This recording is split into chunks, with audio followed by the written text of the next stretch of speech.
symptoms until right.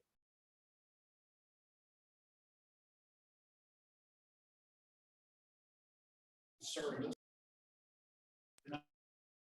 Anymore. And then on the secondary of it.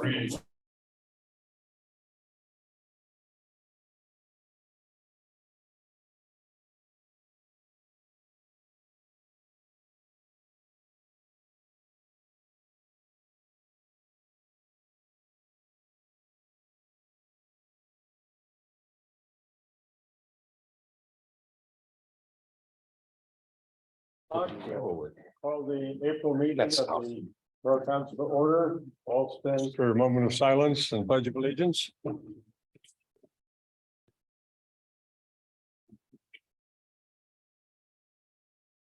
I pledge allegiance to the flag of the United States of America and to the republic for which it stands, one nation under God, indivisible. Liberty and justice for all. Here. And Lauren, if you will call the roll, please. Rod, Present. Wagner, Here. Ford, Rich, here, Herring, Kratza, Present. Lancaster, Here. Cole, Smith, Here. Steelman. Here. Taylor. 9 present, 3 absent. Are there any additions or changes to the agenda? The solicitor informs me that we will need to have an executive session, but we can do it at the end of the meeting because we will not be voting afterwards. In your packets, you have the minutes in order here of the March council meeting. Is there a motion to approve? Or, well, first of all, is there any discussion? Are there any additions or changes to those minutes?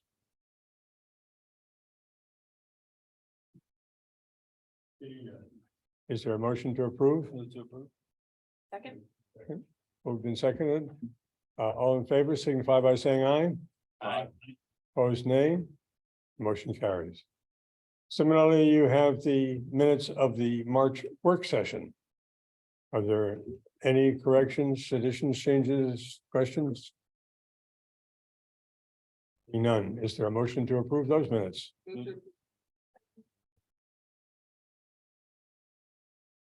All in favor, signify by saying aye. Aye. Opposed, nay. Motion carried. And finally, we have the February financial report. Are there any questions about that? Is there a motion to approve? Move to approve. Second. All in favor, signify by saying aye. Aye. Opposed, nay. Motion carries. Okay, now is the time for public comment. The members of the public who would like to address the council, please, to the podium, state your name and address. That's for the minutes. And then try to limit yourself to 3 minutes.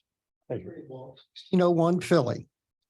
I'm here primarily to pass the word along to the chief, thanking the officers. They did a nice job, a good job, because we had a couple really busy weekends there with the wrestling and then the IUP patties. And being that I'm out and about, there are people around the borough really do appreciate them being there. It'd be nice if they were be more visible now that nice weather. Drive around the neighborhood, slow down when you see kids or families and say hi. Makes a big difference. The old police force used to do that when Shaw and all they'd stop always say hi, how you doing? What are you up to? Makes a difference in public opinion.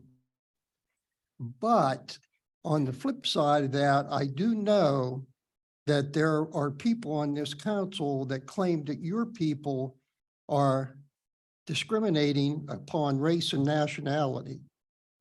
And on that note, my job, I noticed over the holiday there was a car, the windows were so tinted, you couldn't even see who was in there. And another one came by in my job and I stopped them. I couldn't tell who they were. And they had a lot of nice 4-letter words that I won't repeat here. I asked them, could I help them? They said, why should you help me? But it ended up when I said, well, I can make a phone call here and have the police here. They turned around and left. But those are things the police officers have to face. Somebody in that car could have done me a lot of harm, but the people around town do appreciate them. But this council better shape up because there's a lot of people working to get rid of you folks at election time. Other than that, again, thank you to the police department. Anyone else who would like to address it at this time? Hi, my name is Tessie Amaranto. I don't live in the borough. However, I work for the American Red Cross and we have an office over at 610 Coulter Drive. I just wanted to take a moment. I was asked at about 3:00, oh, can you go to the council meeting? I said, sure, I have nothing else to do, but glad to be here. Wanted to make sure everyone was aware on May 6th, the American Red Cross in partnership with the local fire companies will be doing a free smoke alarm installation day. It is a Saturday. This is a program we've been doing nationally for probably about 10 years. One of the things we learned in our fire safety and working with folks is that, 2 minutes is all you have to get out. And unfortunately, Pennsylvania ranks very high on the fatality list. At the beginning of the year, we were #1 in the country for fire fatalities in the state of Pennsylvania. So we're doing everything we can to change that. And one of those is to do this program where we invite members of the community to come and volunteer. We will put signs out and let people know who to call. And then that day we show up in force. We usually come in around 9:30. One of my other staff has this all set up. We do training. There is no other training. We train you how to put everything in. And the other key piece is while someone's putting in those smoke alarms, we're talking about the fire safety education. Because that is equally important. We've seen way too many fatalities when everybody gets out on the wrong side of the house and somebody on either side goes back in. So it's really twofold. We want to make sure you have working smoke alarms because those save lives. We know it. We met with the Fire Chiefs Association and we've come to learn almost 50% of our fire chiefs don't have working smoke alarms. And that's not just in Indiana. So please don't go tell them I said that. But anyways, we have found that. So like I said, on May 6th, we will be here. I'm going to leave a few business cards over there. If anyone has any groups that they want to volunteer, if you want to come out for the day and support us, it's pretty quick. It's a rewarding day. You're kind of in, you're out, you get to talk to the residents.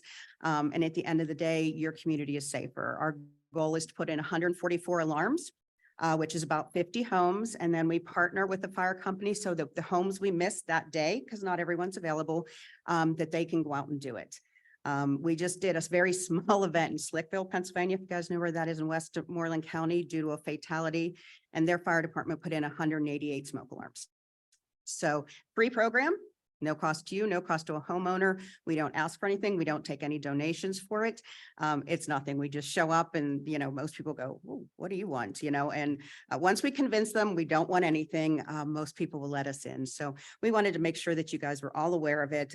We're looking forward to it. This will be our first big one in Indiana. We did 300 alarms in Ford City about 2 years ago. So we're hoping to do a great job. Last year we were in New Kent. So thank you so much. I'm sure I went over my 3 minutes. You've been here last month. I just paid $150 to buy smoke alarms to put it in my house. Thank you. Thank you. You're volunteering for the training to show other folks how to do it. I'm Rick Shoemaker. About 4 years ago, my son and I purchased the Robinson Lytle Funeral Home right across the street on North 7th Street. And the only reason I'm here this evening with my staff is I read the article last night in the Gazette that there's a few things coming up with the borough. And whether I misread the article or I'm not sure it was written quite the way it should have been written, but it said those events were going to be closing all of North 7th Street from Philadelphia to Water. And I was just concerned that was going to happen. I was talking to your borough manager and she assured me that wasn't going to happen. So North 7th Street is very crucial to our business. And we just don't want to see, we have no problem with closing that to Nixon Avenue for different events. because I know it's a nice place and it's a nice place to have that different events go on. But closing that permanently would be detrimental to our business. And I'm not gonna stand here and say I'm in favor of that. So hopefully we can work something out. But I know that event's coming up. That's fine. Not a problem. I'm glad you got straightened out on that. I'm sorry about the confusion from the paper. Longer than anybody else. If I might interject, I normally look at IRMC Park as Philadelphia and stuff. I do forget about the stretch up there by your funeral. It can be clarified and you can do that. I think I read it wrong, but that's- It only was just couldn't read that. It'll be clarified in the motions tonight, too.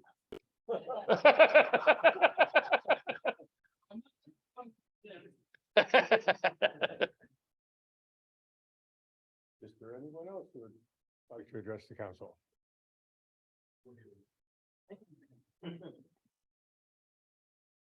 Then moving on. We're going to have the executive session at the end, so we'll go to the committee reports.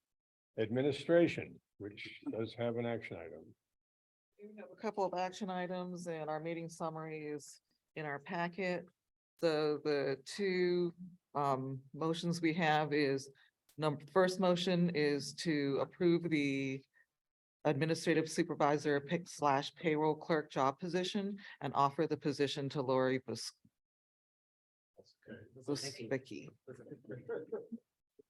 That is good. Job description, et cetera, is in your packet. Any questions? Seeing none. Favor, signify by saying aye. Opposed, nay. Motion carries. Second motion is to move to authorize the borough manager to move forward with the discussion of a potential regional emergency authority. And for the council's information, this is a proposal that's come from the planning commission. I thought one of these already existed, or is this borough specific? Ambulance service, Ambulance service. Maybe I'm, the,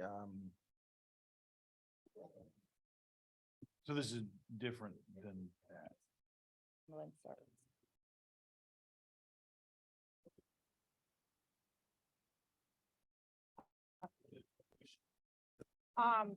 We're countywide for all but 38 townships, boroughs to come together for one, to have one. I thought somebody had said it was just the borough, so it's counted, it's for the, okay, never mind then, okay. I was like, what are we just gonna do? I got you, okay. I'm good. Creation of this thing. the plan. Any other discussion? Seeing none. All in favor signify by saying aye. Aye. Opposed, nay. Motion carries. Anything else from administration?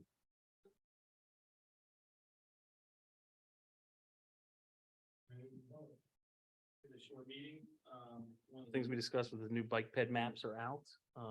They actually have a little QR code on them that if you, one's posted on a signpost by the 8th Street trailhead there. And there's a little QR code on it. If you hit it with your phone, it'll take you to a link that shows you all the businesses that are on the map. And even some that aren't, because I don't think it fit all the businesses on the map. There's a few restaurants that didn't make it. So we are going to amend that, I believe. Also, we did talk briefly about the games of skill we talked about in the past of doing another ordinance. And the community development committee at least has decided that we would like to look for a separation of the two items. One being the games of chance or games of skill or whatever you want to call those, poker games, amusement supply, whatever. And then, and also like the pinball machines as like a separate thing. So This is as opposed to our, which is just a amusement devices. Exactly, they're all posted as the same thing and they have the same fee schedule, so we'd like to maybe separate it and have a higher fee for one and then the other. A lower fee for the pinball machines. Kind of thing. So, That's the proposal that will be forthcoming. well, if you guys want to talk about it, we can, but it's, I was, we talked to Pat about. I think you need to work it through committee and then we have to look at that. Nicole and I have talked about that a little bit. So we can certainly put something together and get it to the community, to the And community, then we development. bringing that committee. to the council. Okay. Any questions? from committee development? Public safety. Okay, we met on March 15th. Among the things I just want to go over that were in the minutes. Under administrative, we had a follow-up for stationary cameras to be placed at IRMC Park. One facing north, one facing south.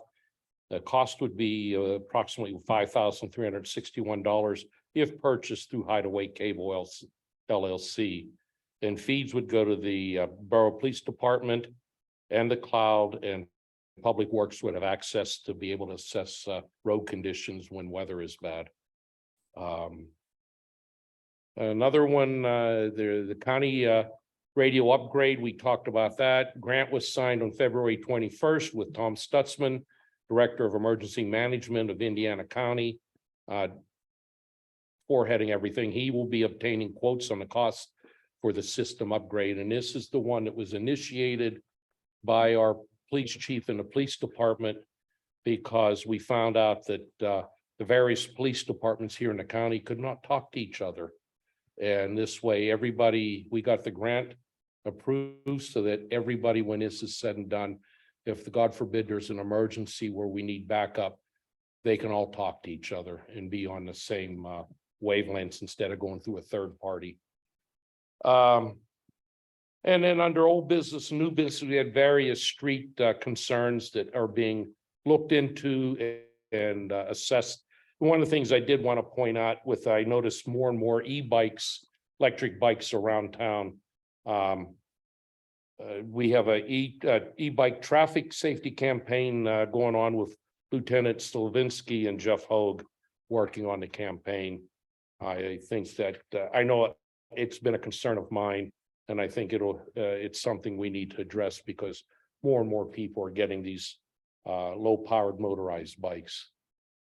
And we have a bunch of things that do not go through public safety, so they're going to have to get a second, but it's they're time oriented, so we're bringing it straight to council.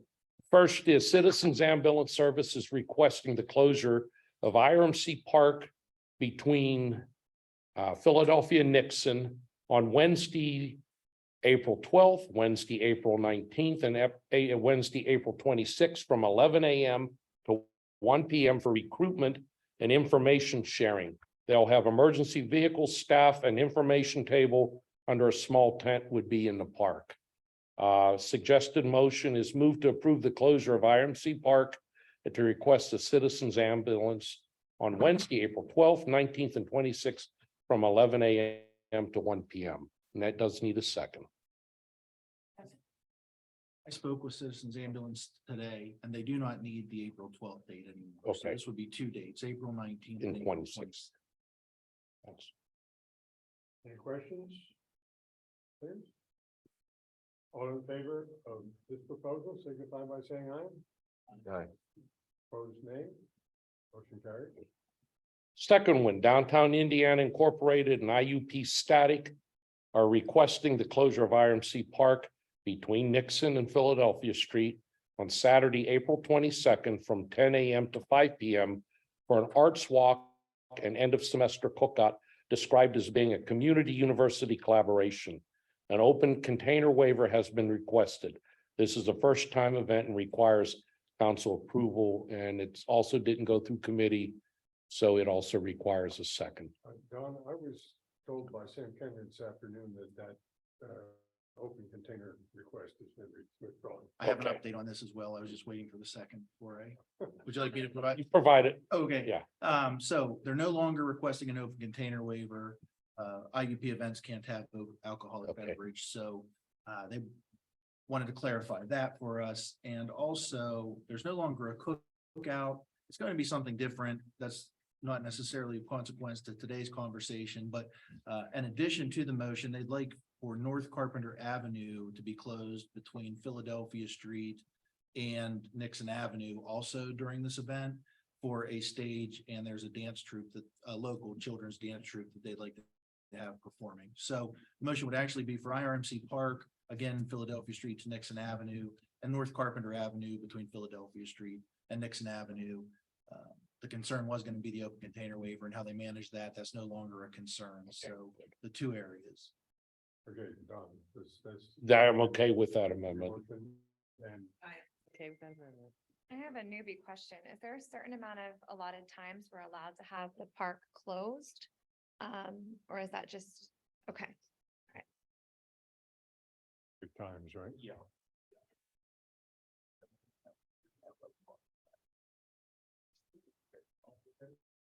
Signify by saying aye.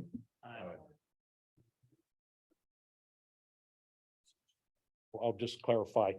Normally, if it's, they apply early enough, it goes through the Public Safety Committee and then comes before council and we hash it out.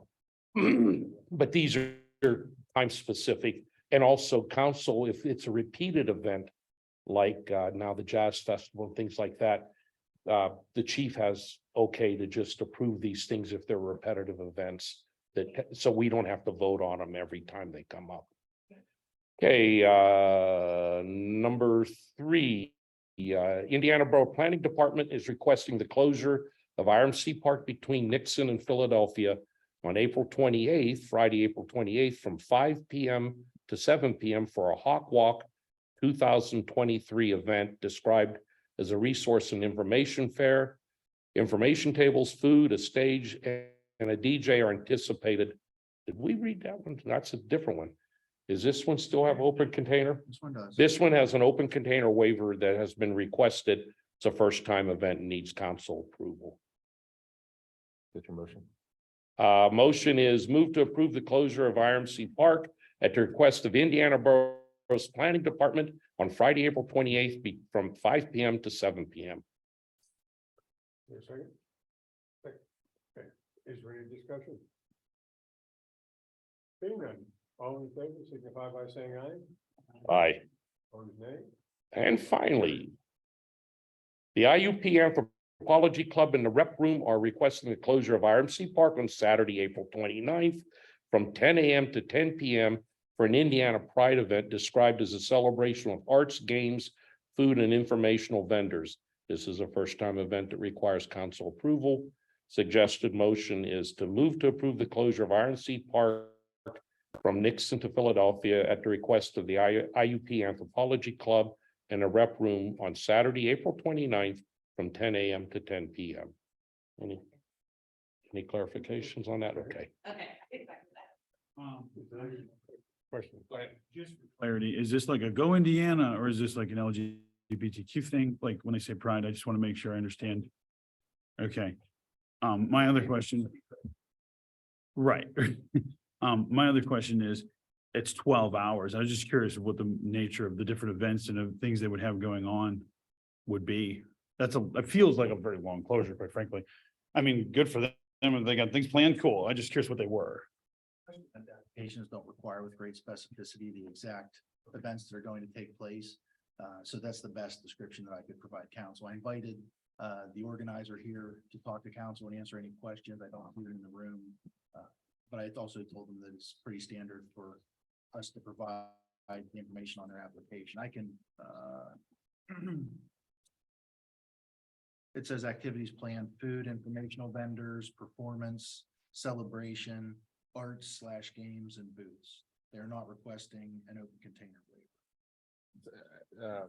The lifetime isn't that out of the ordinary. The one up there is at 10 to 5. West Sylvania Jazz Fest is usually a full day tonight. I don't. And or they wouldn't be requesting, 12 hours. Shut it off at least like 2 hours before we were then, and probably an hour after that as an organizer. So Yeah. yeah, I mean, clean set up. up, and so I have a question. Is Public Works gonna actually just close for the weekend? Since that's the, For that weekend. Yeah. yes. I would assume they're just gonna, it's not gonna be open and closed because we're not gonna. My recommendation would be. We're close. Friday. We're closing on the 28th and 29th. I'm just saying, yeah, That we would, weekend, yeah, functionally, it'll just be closed.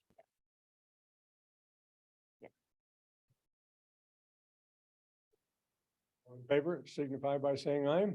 Aye. Opposed, nay. Motion carried. Thank you. Okay, Public Works.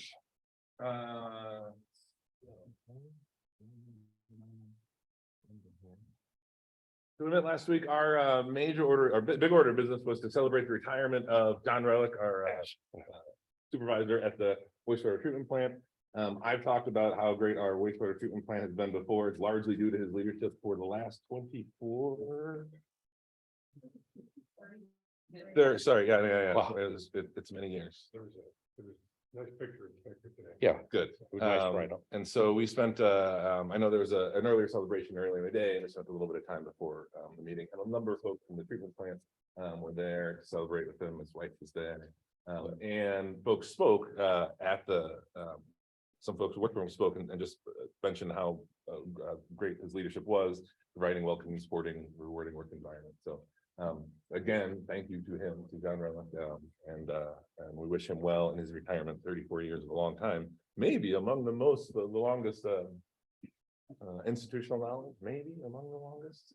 Definitely top 5. So moving right along into our reports, I don't have anything in particular. The first piece to highlight, we're hopefully getting some more paving in. Again, their wastewater treatment plant operations report. If folks have questions on any of that in particular, generally very good reports. And in particular, one test that is done yearly, that's a very important test, is I'm forgetting the name, but basically they put a couple of fish in a jar of the water that comes out of the treatment plant and make sure it lives for a number of days, and we pass. Big deal. It's a big deal. It's a big test. It's very expensive. It means the water coming out of the treatment plant is as clean as it needs to be. So that's great news, and that's a great send off for John. All of them have passed except one from a long time ago, but we've never in our 10-year here, recent history. So that's great news. We have a great treatment plant. In particular, speaking about that, we'll hit to this again, 5:37. Just before this meeting, we had a joint sewer meeting with White Township. We had some discussion about upgrades to that plant that aren't going to be needed. Moving right along, I don't have anything in particular on street operations. There's lots of work happening all the time. I'm going to move right on through. We have hired a third person for the Parks Department. They're doing lots of work, largely around trees. I'm still thinking about a home for them.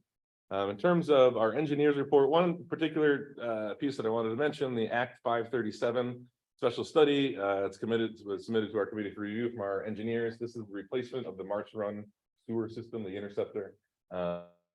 This is the first step of a number of reviews we'll probably see, hopefully seeing a final by July.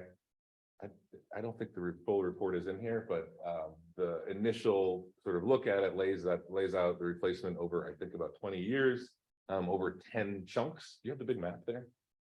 Over 10 chunks across the Marsh Run interceptors on the east side of the borough. And the idea is to sort of go through and do replacement testing as we go until we are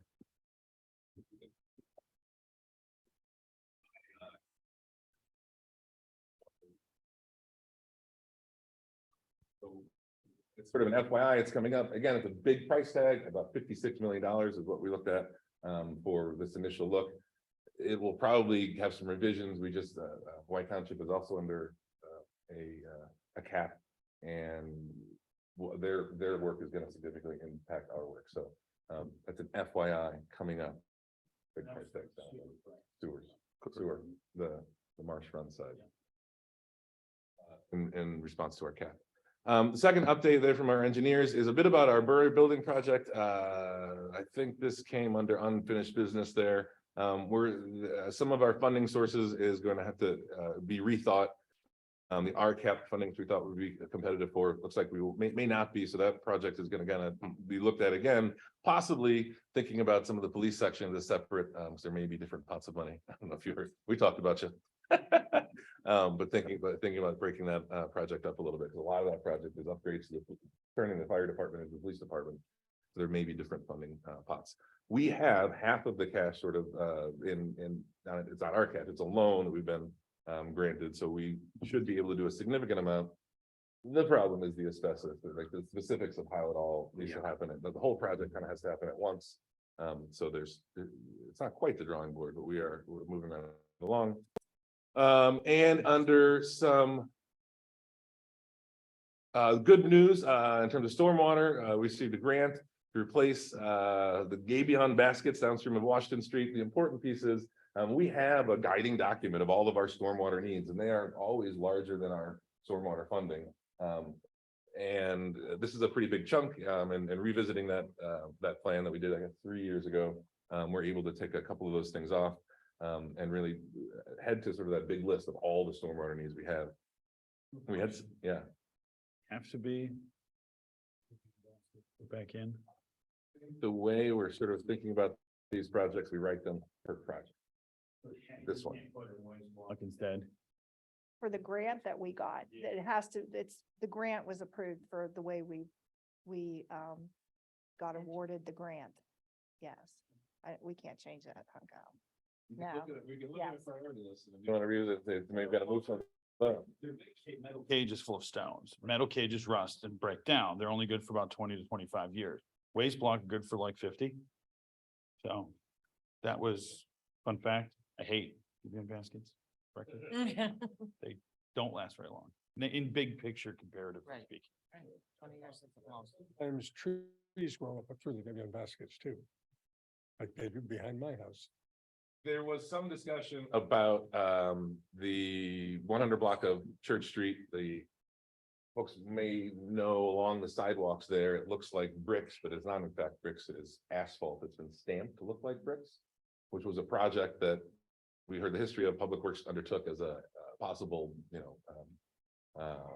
demonstration project that could be used in other places around the borough before my time or for any folks here. And I think the decision was, we're probably not going to do that.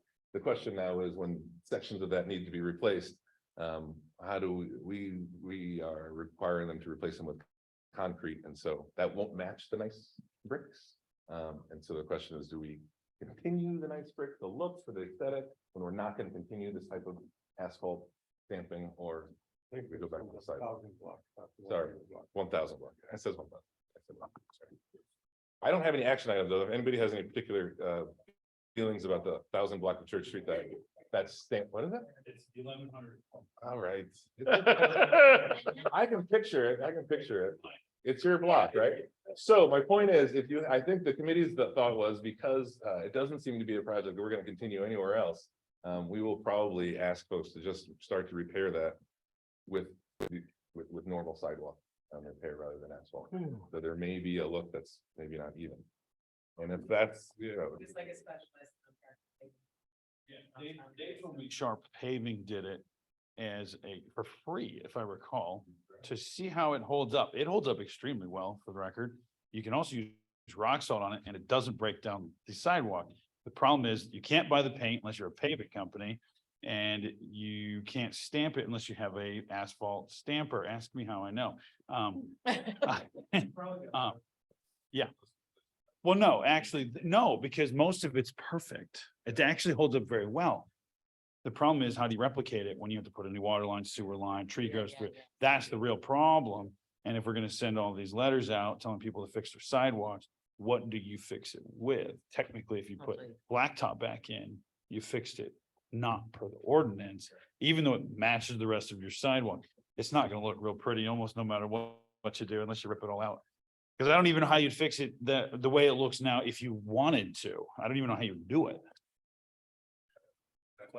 So like, yeah.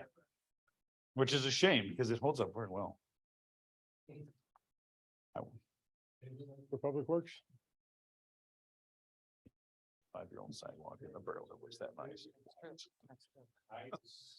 Wasn't at the meeting. Kind of redoing their ordinance, not redoing it, updating it, and, that was the big discussion at the meeting.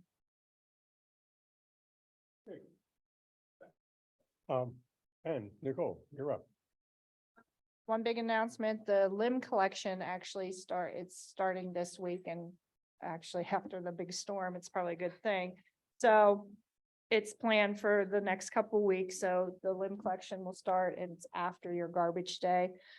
I do want to mention April 22nd. I know we just approved event. That's going to be a very busy day, because we're also partnering up with some volunteers, and we're going to do cleanup PA. So the borough is going to host a cleanup day. So what did the borough do? We went out through PennDOT. Lori got a hold of a representative. They donated gloves, garbage bags, and vests. So we're putting it out there. We're looking for some volunteer groups. I'm meeting with Betsy Sornizio tomorrow, and Jim Richard, I think he's part of the group. So we'll get the IUP groups volunteering. So that's going to be taking place in the morning, probably from 8 a.m. to noon time. I got a list of the areas that our Public Works group, they think that needs cleaned up. So if you guys have any ideas that you want a certain area in the borough cleaned up, let me know. If you know any volunteer groups, have them reach out to me. So, and we got dumpsters. We ordered 2 dumpsters coming in to get the bags thrown away. April 22nd. Yes, it's a national, like, it's the cleanup, and that's Earth Day too. So yeah. Yeah. I did have a meeting with the new DI director, Sam Kinley, and Mark Hilliard, and the mayor was there. And we took our new planner, Trajan Jones, and we had a nice lunch. We had a nice discussion about the future, the goals, and what they would like to work with the borough. I think they're going to start attending the community development meetings.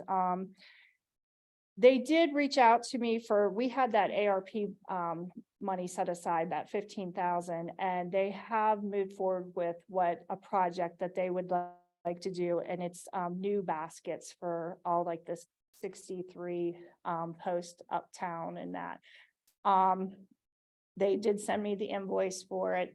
What they're looking at, it's about 20,000. I did say we had the 15,000 to commit to them, so they're very gracious for that. And we're going to work together to beautify the. Now, if you're getting in to go to ask me what type of baskets and this is, I might have to pull the thing. Question was, what's wrong with the existing baskets, which aren't even that old and just got moved down last year, if I remember, so that they actually had a very nice display last summer. Why do they need another $20,000? Did they clarify the type they wanted to put up? Because I know that at community development, there was talk of a hanging basket. And I have a point to asking that question. That might answer your question, Sarah.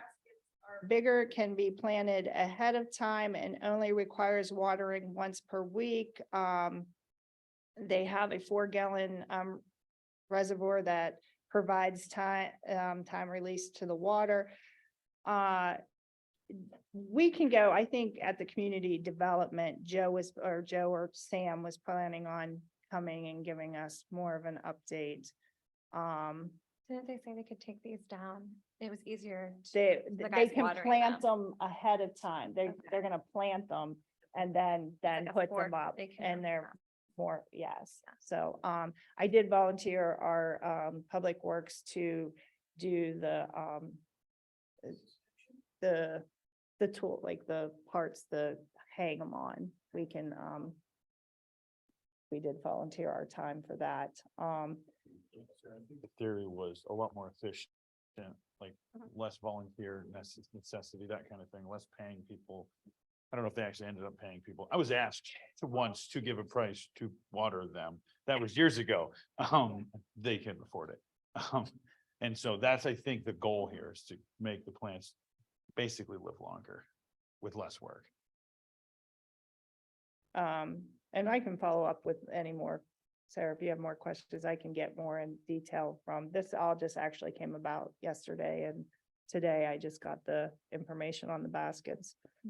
And then we are continuing to meet, on the building. We just had like I guess I'll call it a team meeting. The chief was there, Kyle, the borough group, and then we met with the engineers again. We're laying it all out. We're gonna start looking at the different funding sources. I am going back and forth with the bank. Kyle and I have talked a couple times about trying to break this up and what funding we can apply for certain areas, but as of right now, we're still gonna move forward. We don't want to cut anything, but it might come to that down the road. Obviously, it's an expensive project, but we're gonna try to do our best to get all the grant funding we can get. So that's it. Questions for the borough manager? How does the public know that limb collection is happening?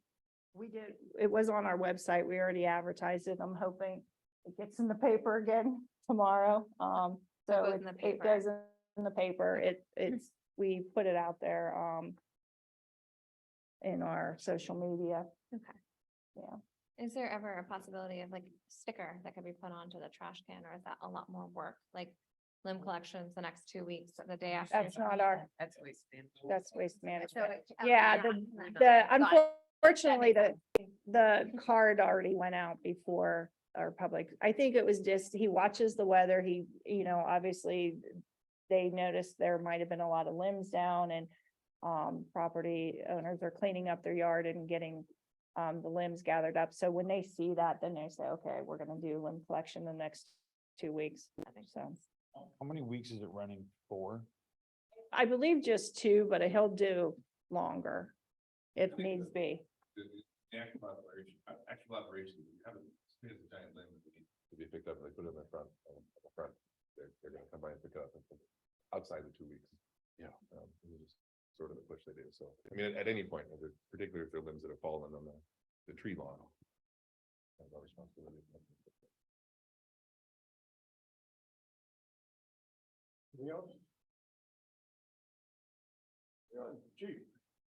Mr. President, thank you. I have a few accompanying documents that I'd like to put in front of you before I start my presentation. I believe there are going to be a couple.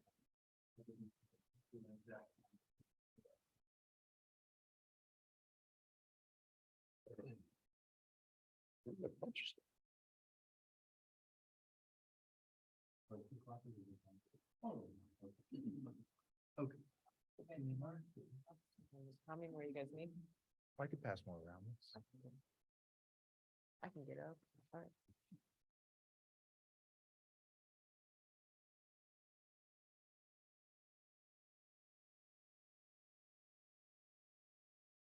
Okay, Mr. President, members of council, I'd like to begin by extending Mayor Simmons' apology for not being able to be at the meeting tonight.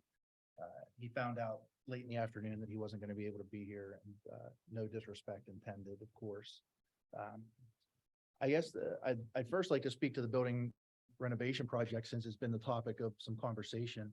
I want to recommit my partnership to Manager Cephas to have as easy and seamless a building renovation project as possible. I would be, though, remiss if I didn't highlight 2 things. Number one, the police department is not seeking this renovation. And as your chief of police, I would always rather use financial resources for things that I can mobilize in the community, as opposed to stationary or structural items. That being said, this building does need safety upgrades. This administrative offices need enhancements. I recognize that. So I'm committed to being a great partner, but as your chief, I would always rather have funds to mobilize resources in the community as opposed to creating atmospheres in the building. I will always believe that that's most important without putting safety of the building aside. So as I'm sure Manager Cephas will tell you, probably after the fact, after this is all done, I'm a terrible I'm a terrible person to have in a room, because it's not my forte to design buildings or to try to prioritize needs. But as long as we stick in a public safety realm, and as long as you know that my heart is in resources I can mobilize as opposed to resources that are structural, I will remain committed as a partner as I can be from a police department standpoint. If you'll notice, there's not an activity report in council packet today, and that's strictly because the end of the month concluded on Saturday. And so we couldn't compile statistics in time to get them in the council packet. You will have activity report for March at our mid-month meeting. I'd like to address the storm that blew through Indiana on Saturday. And I'd just like to commend the Public Works Department, the police department staff that was working that day, our first responder partners at the fire department, citizens ambulance, and everyone in the community that pitched in to pick up limbs, garbage cans, broken signs. We endured significant damage, I would say, from my perspective, in driving through town as far as a community in that storm, but it's not unlike any other community experience. We had residents without power for a significant period of time. It's always awkward when power is separated by which side of the street you're on. Half maintain it, half don't. Philadelphia So- had that. Well, I enjoyed power at my house. My parents did not. So it's always a difficult situation. Everyone handled it though admirably from a first responder standpoint. And I don't want to forget that the Public Works Department is a big part of that effort, as is the Code Department, as we assess as a borough these structures and structural integrity. So it's always an all hands on deck situation, and we did that well. The mayor and I had an opportunity to attend the Arc of Indiana's 50th anniversary celebration, or 50th year celebration. I'm proud to report that the Indiana Borough Police Department was recognized as one of the 50 partners of the Arc of Indiana, which is a community disability advocacy and work group related organization. And so very proud the police department could be recognized as one of 50 partners of the ARC for their 50th year celebration. Moving through to IU Patties, which is the report that I gave to Mayor Simmons on March 27th, and now sharing with council. The Indiana Borough Police Department answered a total of 202 calls for service from Thursday to Sunday. That is a 9% increase in overall activity from last year. We arrests during that period. Our partners had additional arrests during that period, and listed in this packet are violations that we dealt with throughout the weekend. Additionally, officers investigated 3 minor motor vehicle accidents, 1 reportable crash, 1 hit and run crash in a private parking lot. Code officers were active throughout the weekend, and they were visible throughout the weekend. Their enforcement efforts yielded 9 citations and warnings, all for intent. The parking department was present, again, visible throughout the weekend, which is always a big help. And just the report from the parking department, 161 parking tickets being issued. Public Works was not needed during the actual weekend, but was our planning partner throughout IU Patties. So had there been something that would have happened, the Public Works Department would have certainly been involved. The IUP Police Department throughout the weekend reported increased activity, crowds and traffic on campus. The Pennsylvania State Police, through their members of Troop A, LC agents, and the mounted unit, experienced and reported a high volume of calls.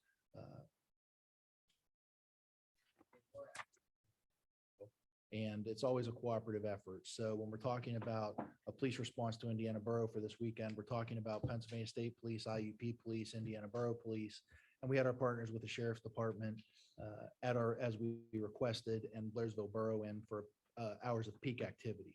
It's important because IUP, as we know, has a sprawling campus that encompasses White Township, Indiana Borough, and IUP proper.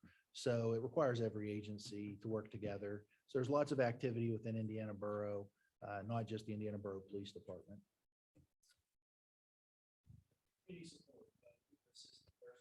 Sunday by IUP's Public Information Officer, Michelle Freiling, and relaying information to media partners. And we also received support throughout the weekend from Summit Church, who provided warm meals and conversation to officers at Mack Park during our hours of peak activity. I also appreciated a donation from Bob's Pizza. That was Saturday's lunch. It was unexpected, always appreciated. The cost of this year's event, the police department incurred overtime of $978.96. The code department realized an overtime cost of $800.64.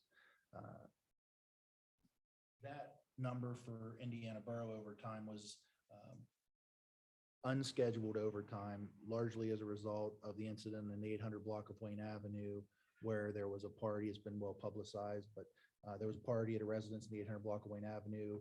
A gun was fired inside the residence. The party broke up, but it took quite a bit of resources that day and the next to investigate that properly. Proud to report that our criminal investigators at Indiana Borough were able to identify the person who fired the shot, and that person has been charged and was taken into custody. If we didn't have partner support of the district attorney's office, support of our partners all over, including Summit Church, because feeding everyone on a weekend that doesn't permit lunch breaks becomes quite a feat. And so I confidently report to you that if we didn't have the amount of partner support that we had, this weekend will be very costly for Indiana Borough. And if I had to plan without supporting agencies for this weekend, the costs based on this cost projection and past cost projections would far exceed $10,000. So I don't want to underestimate how important our partners are to this weekend. In summary, I'm always proud of the men and women of your police department and the parking department, the code department, and the public works department. Their professionalism and dedication to Indiana Borough was once again outstanding and apparent. Not only were they actively engaged, but they were also professional in their approach to community support. Deployment for the weekend was following a detailed plan. That detailed plan was created and implemented by Lieutenant Eric Slavinsky. It was executed by Sergeant Zach Stifler and Michael Rako throughout the weekend, and it was performed admirably by the men and women of IUP's Patrol and Criminal Investigative Division. And overall, a professional and effective handling of all circumstances was achieved by our advanced coordination and planning, leadership, and the great individual and collective efforts of every man and woman of your police department. Organizationally, we could not have been as effective or efficient without the direct assistance of the County District Attorney's Office, County Emergency Management, Sheriff's Department, Blairsville Borough Police Department, and also, and obviously, the assistance from the Pennsylvania State Police and the IEP Police as they were in town as well. The organizational effort I'm recognizing as admirable and always sincerely appreciated, with recognition again to Summit Church and Bob's Pizza.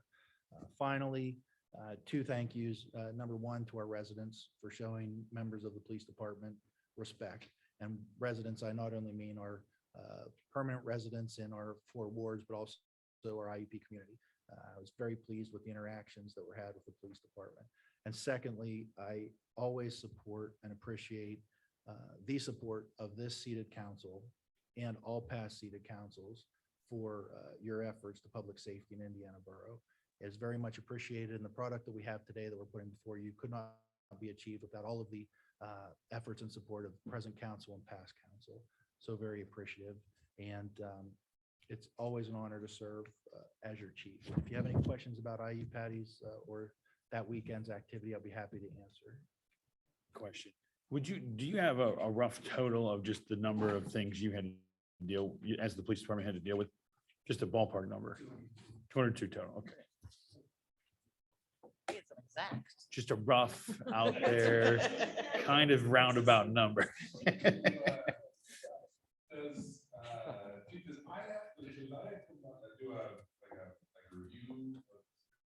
IU Patties, like sort of if it was a bigger than average, smaller than average, or like, 'cause I know in previous years, IUP has done some events, held some events on campus the day of IU Patties or that weekend.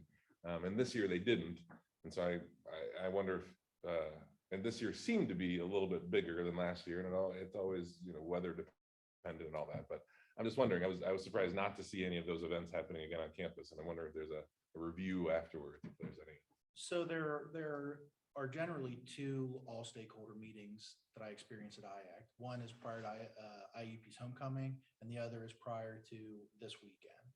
And then every month we meet, or every month I believe we meet as a smaller core IAC committee. So in those smaller core IAC committees, we certainly do our version of after action review of those events, but I will tell you that largely the reference for the after action review comes from the police departments generally involved in that, and the tone of the community, which we're able to gauge basically because we're driving around 24/7 trying to understand. So, there are a lot of things we're going to learn from this IU Patties.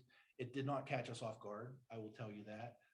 Planning is always the most important part of any weekend. So I'd like to think that the most difficult part for me as the chief in managing this weekend is making sure that all the planning is done in advance. Because when the weekend happens and everyone's doing their great work, I really have very little role in that other than just to support. So I can tell you that the weekend was active. It was more active than the past 3 years, but it wasn't unexpected. Weather is always a variable. Not that it makes the activity less, it just makes the activity less visible. I want to make sure that I draw that out because I do believe that whether it was rain, shine, morning, noon, or night, when you put hundreds of people in a confined space, whether it's inside or outside, you're going to require the same type of public safety effort. What we do see when it's cold and raining or less lingering outside of places, and that's just traditional, I guess that's my opinion on the topic, but it's a professional mindset as well. And what I can say this year, and I did say in past years, is that the larger gatherings were contained. So we had a corridor of 7th Street, Philadelphia Street, South 7th Street, Rice Avenue, and Wayne Avenue for periods of condensed activity.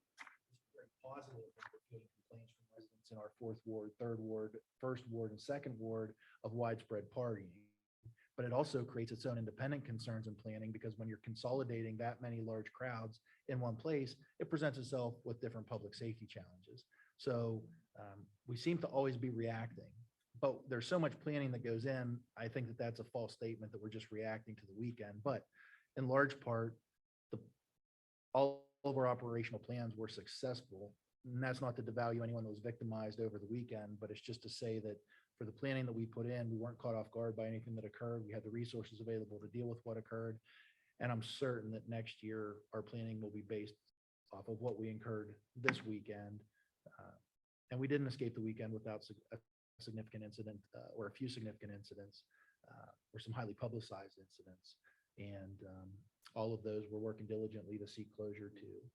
So I guess the question is, this is 8 years, I guess 6 years after the two young people, folks died, and it's not going away, right? IU Patties does not seem to be going away. It seems to be a recurring thing, and I wonder if there's not a rethinking about how IAC is addressing it.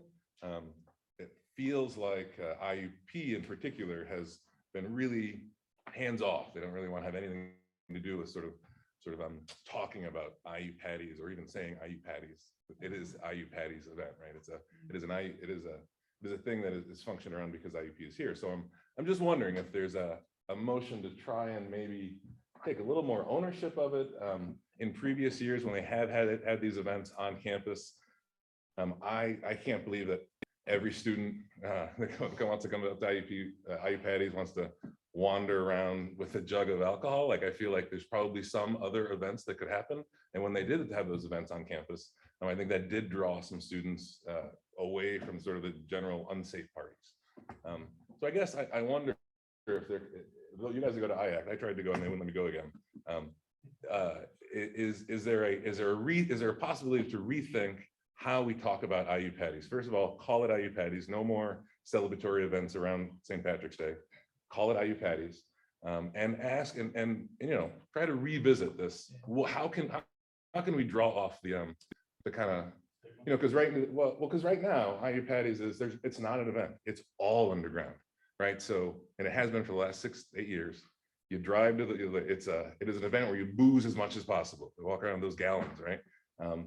Because there's nothing else happening with IU Patties.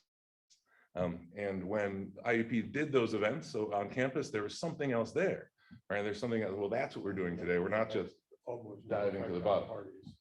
Well, so they could be hands off and do nothing at all. I guess we could continue to do nothing at all.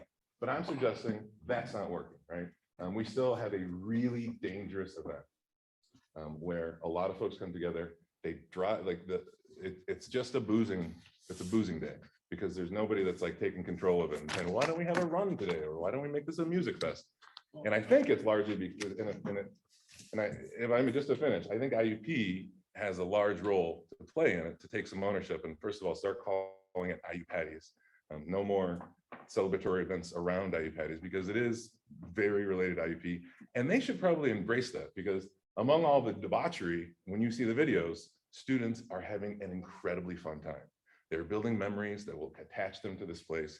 And that's a good thing for everybody, right? We want alum from the folks that go here to remember the wonderful times they had here, to come back and maybe live here, right? This is what happens in Happy Valley. So is there at IAC an opportunity to revisit let's just smash it completely and maybe co-opt it? Right? So did you want, I do have a response, but go ahead. Well, hold on, I kind of agree with Gerald here. Right? It's not as uncommon as you'd like it to be. I know, but it was a funny one-liner, right? Because I wanted to point out, I was going to do this out a little bit later, but I just asked Poom to clarify, there's 9,000 students and 202 calls. That means there's literally thousands of students that didn't do anything wrong, right? And they had a good weekend, one way or the other, regardless of whether or not they participated. There were literal thousands of people that did nothing wrong on this weekend. And so, yes, there were some very serious things. And I don't want you to question, you guys worked very hard to keep it that way, right? But there was also a lot of good, young people making at least averagely okay decisions to keep it that way as well, right? So I'm a little bit in Gerald's boat with this, like why is homecoming celebrated and IU Patties isn't even said out loud? Well, listen, I think I can answer this from a professional mindset position. So this is not my personal opinion. This is my professional mindset. I have a very narrow reason for being on IAC, and that's your chief of police to handle Indiana Borough Public Safety. So I can tell you with confidence that there's nothing said in those meetings that causes me concern or shock about the way that IUP is approaching this. I consider IUP a great partner, not a negative partner. I think that I bear some responsibility, at least in some of the quoting of the paper about the celebratory event that follows St. Patrick's Day. And here's why, because years ago,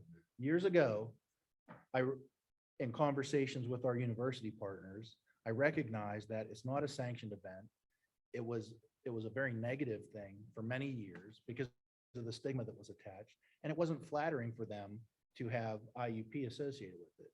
I'm an alumni of IUP. I'm a proud alumni of IUP.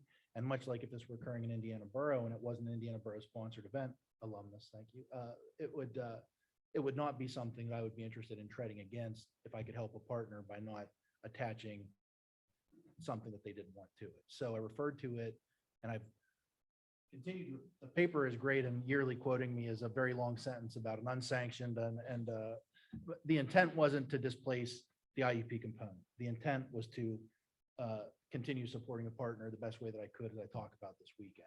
We're not hiding from this weekend. The public safety response for this weekend has to be the public safety response for this weekend. And so that's what we're going to do year in and year out. I don't, as your chief, I don't want to engage in conversations about what the weekend could be any more than I want to guide what our special events could have.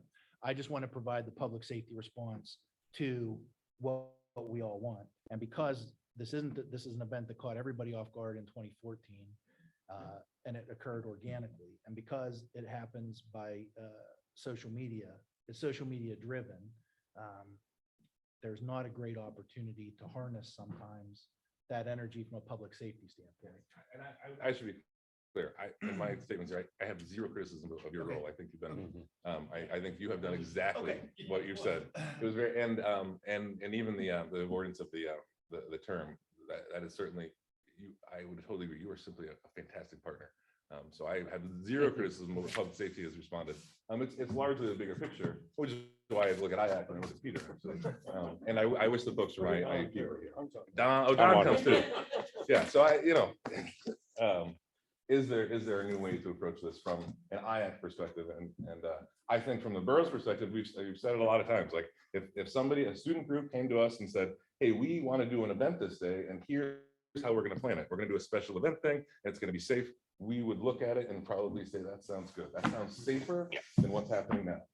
Because it's dangerous right now. People have died. And what, if we want to keep doing it?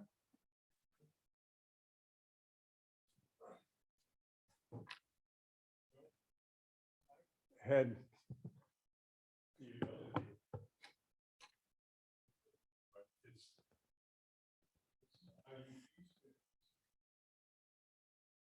Who get together spontaneously.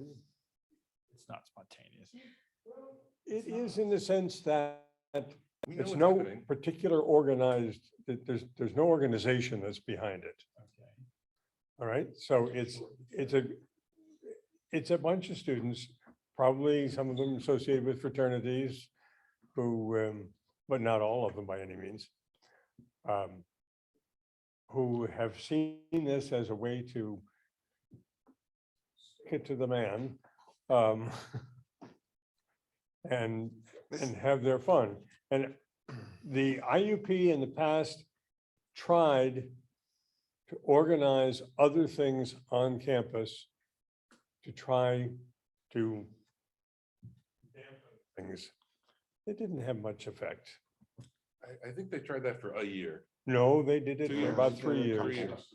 And so they're not gonna do that anymore. They've given up, can't do it anymore. How did they schedule that I- if they didn't know when it was happening? Well, the only way they know it's happening is they follow social media. Look, it's historically, it is the Weekend weekend after. after spring break. Yep. The weekend before spring break is an event up in State College called State Patties. All right, and then we have it here after spring break. eh, Yes, now, historically, this isn't a unique issue. When I was in school and even before that, they had the Regency Block Party in the spring. I don't know if anyone remembers that event, but I remember buses, the state police would bring buses in and load up all the revelers from over at Regency Apartments and Carriage House, load them into buses and haul them away. Because they would have a huge party. And it was a spring party. After that became less IUP related housing. They've shifted their gears on who lives over in Regency Apartments there. Then it kind of, in 2014, this thing took life. I mean, I don't think we're gonna change anything here. We don't really have much of a say in the whole thing anyway. All we have is the IAC committee. And so I'm just hoping that as our voice on the IAC committee, we can not sit here and think it's not gonna happen. Like it is a dangerous event, right? I actually think it's a pretty good idea there, and when your parents, who would be the administrators of IUP, start saying, we're gonna be part of your fun and games, it doesn't make it as fun. It doesn't make it quite as fun You as know what I mean? possible. And I don't mean to say you can still have fun. I'm just saying the appeal to do the bad things might be like, "Psh, well, our parents are here," which is the administrative and it's sanctioned. Who's right too? Students are not trying to make the bad decision. They're not trying to make a decision to like drive to the bottom. There's just nothing else to do. There is quite literally nothing else to do. They're gonna wander around and find places. If there's a run that day, like maybe there's a run, the IUP. Well, how many drunk runs are there around the country? All over the place. Every college got, why don't we have a run? That sobers people up, like believe it or not. That's a good activity to have.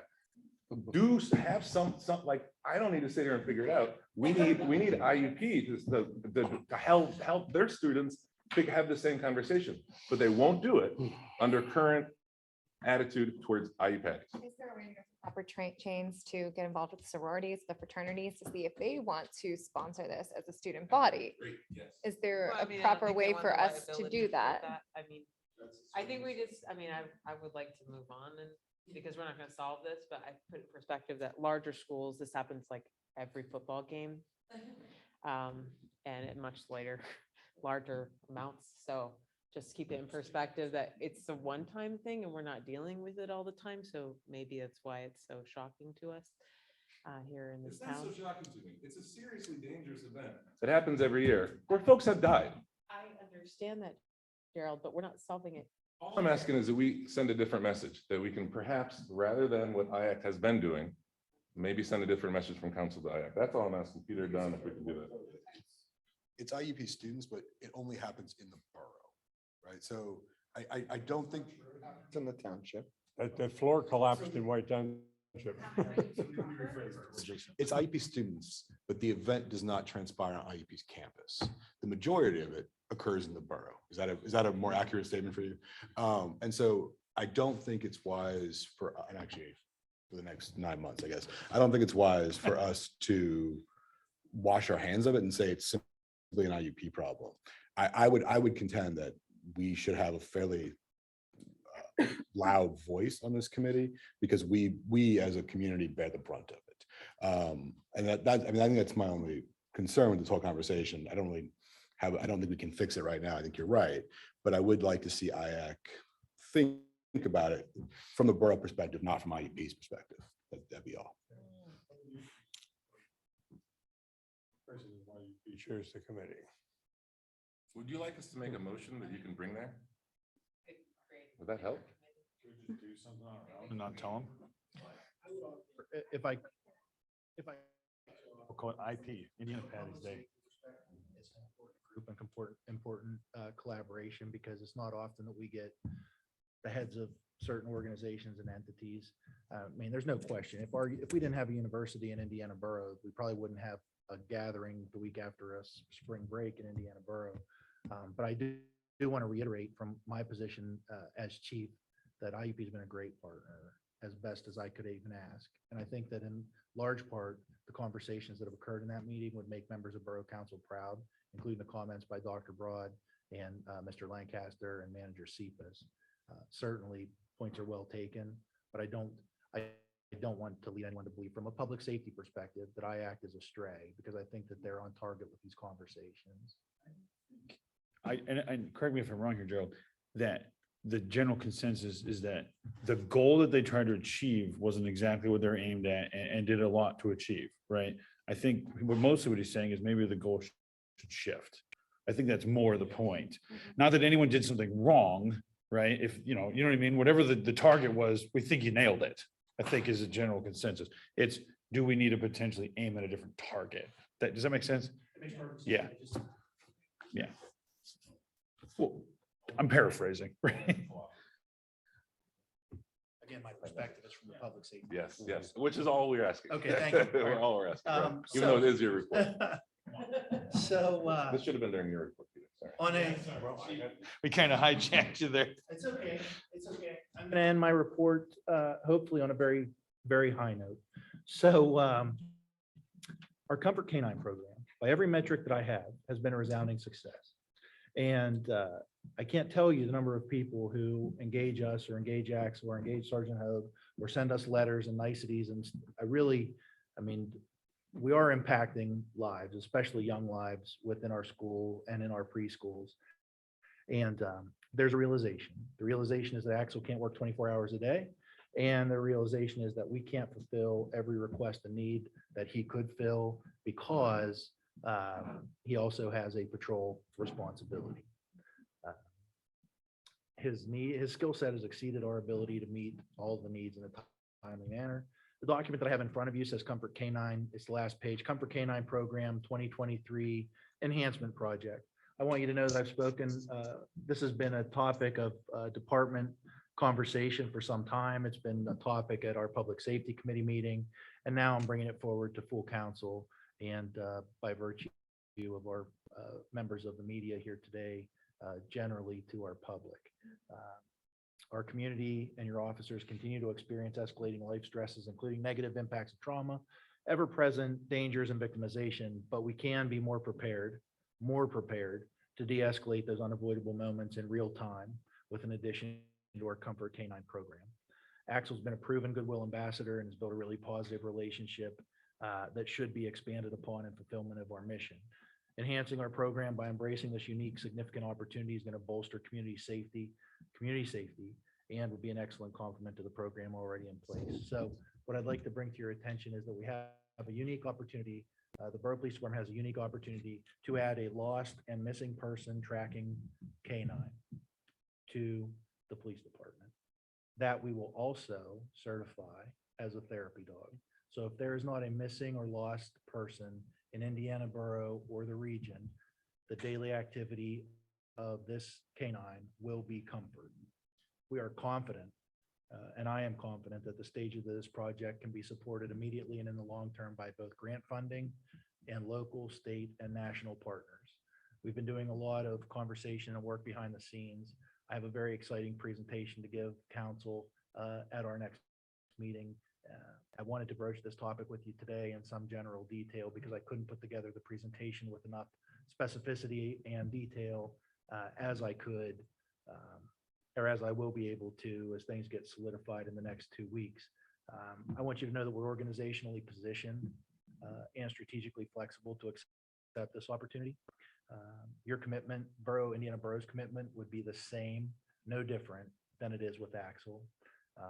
Funding would be no different than it is with Axel. I would make sure before we incepted this program at the police department that we had all of our partners in line and that I'd be able to proudly inform you of how each partner is going to contribute to the project, just like with Axel. And I anticipate and will be excited to provide you with specific details of this program, including our funding source, including our local, regional, and national partners who are working with us to make this possible for Indiana Borough and our greater community. And I would also, if/when we are able to accept this opportunity, would make this a regional asset to any community who would have a lost or missing person, be it autism, be it age-related. This canine would not be for the purpose of anything other than comfort of lost or missing people.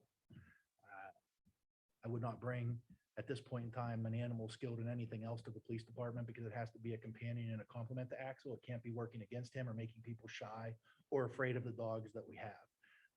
I believe that we'll be able to handle this at cost to our borough residents, just like Axel, which makes the program all the more exciting. And I also anticipate that after my presentation to members of council on the 18th, that I would be asking for your vote to accept the grant funding opportunity that I'm proposing. And of course, this ties you to nothing. I just want your anticipation to be building a little bit before that presentation because I think it's that special of an opportunity. It's something completely in line with our mission. It's going to enhance the quality of life of those around us. And the fact that we get to plug in for a purpose such as finding the lost and the missing makes this a true community safety venture. And the way that this opportunity came to us is fascinating and will make for a great story, equally as great as Axel, which I'm also appreciative of. And it will give the Indiana Borough Police Department another opportunity to lead in the area of public safety, because I assure you that cross-training a dog to be a lost person tracker and a therapy dog is not something that you're going to find in every police department in the Northeast. So it's an exciting opportunity that I'm proud to embrace. And on the back of this, I have this sheet stapled, just a few articles. So what I did is I did not cite this properly, and I apologize to everyone that would look at this. This is a strict Google search. I no intent to plagiarize anything, but I just wanted to bring this to your attention. These are all articles from the past probably 4 years, if not sooner. So Woodbury, New Jersey, a 2-year-old bloodhound helped save the day when 3 little boys went missing in Magnolia, New Jersey. Pensacola, Florida, their sheriff's office located a toddler in a forest. The boy had been diagnosed with autism and went missing while he was being looked after by his grandmother. Tennessee, a 6-year-old girl was located in an abandoned shed. A 12-year-old girl who had been missing in the Wyoming desert for 20 hours was located. And more close to Pennsylvania in Baltimore County, bloodhound helped rescue a distressed man who was 33 years of age. And again, the details are fascinating. I trust that if I appreciate your trust with Axel. The program is a resounding success and a huge credit to Indiana Borough. And I believe that this will be equal to, if not greater than, our ability to serve with Axel. So I just wanted to lay this out in front of you, let you know that the discussions that are going on and that I will have full details for you on the 18th. But again, I don't want any anxiety to be driven about what if we hear something that causes us concern. I will do a thorough job in piecing this together so that you can have all of the detail in front of you before I ask for you to accept any grant fund that may come down. But that I anticipate happening April 18th. One question. How many are other dogs like this? I've never even heard of one like this, So quite there- frankly. There are two bloodhounds in western Pennsylvania that I'm aware of. One is in Mount Lebanon Borough and one is in South Fayette Township. Okay. Police department that I could find that had a dual role. Bless you. That had a dual, and again, this is my research, so don't hold me to this, but, the story will all tie together, but in Miami-Dade, Florida, they have 5 bloodhounds who are also certified as therapy dogs.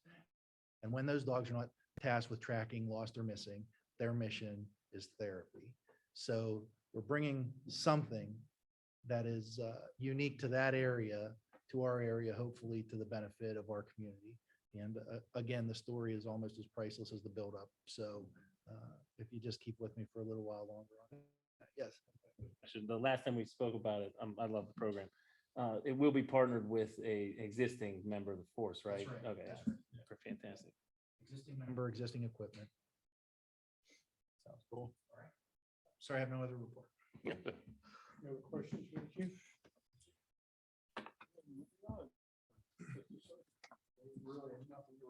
Nothing new. At this point, I have a couple things for exec, but Right. I assume everyone received in your email the report from IUP representative? He did email me something unexpected, just came up at the last minute. She apologizes for not being here, but you have her report. Emailed you something additional? No, she just emailed me, apologize. Yeah.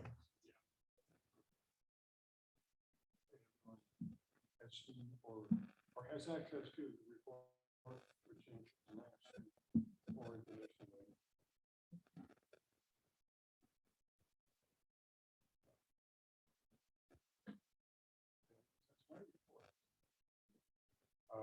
Some of what I had planned has already been discussed. Couldn't be with us tonight.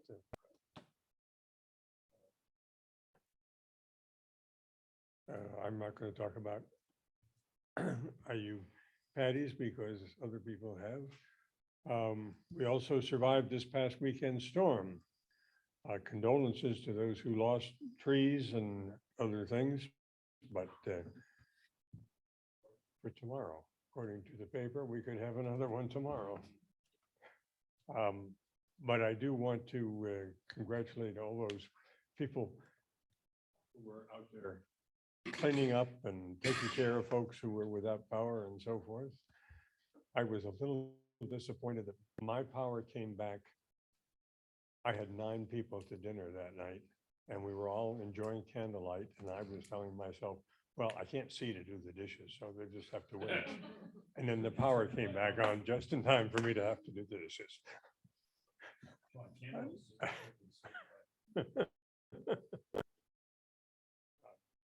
In any case, I want to congratulate Kyle Mudry for the work with the Stormwater Partnership at the home show.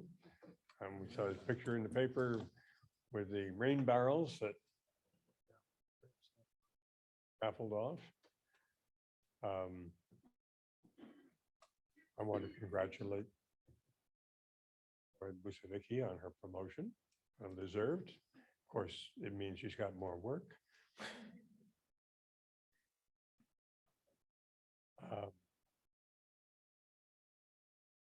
And from all the events that we just voted on, it looks like we're going to have a very busy April in downtown. I hope everybody gets get out there and enjoy these things.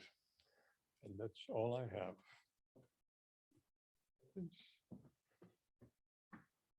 And it's time for the mayor's report. And of course, he's not here with us tonight, so.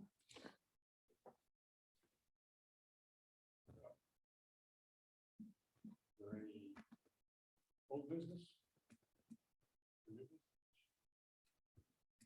And we need to adjourn into an executive session.